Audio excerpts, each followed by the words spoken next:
गाड़ी नहीं आएगा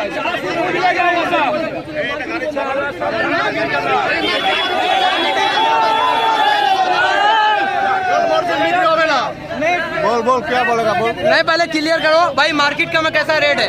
अगर कम रेट में अगर दोगे वो नहीं हो पाएगा, क्योंकि किसान, हर कोई किसान जो खेती करता है उसको फायदा चाहिए।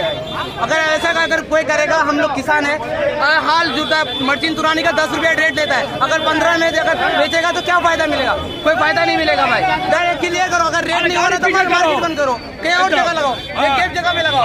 मार्केट नहीं लगेगा पाएंगे तो आप लोग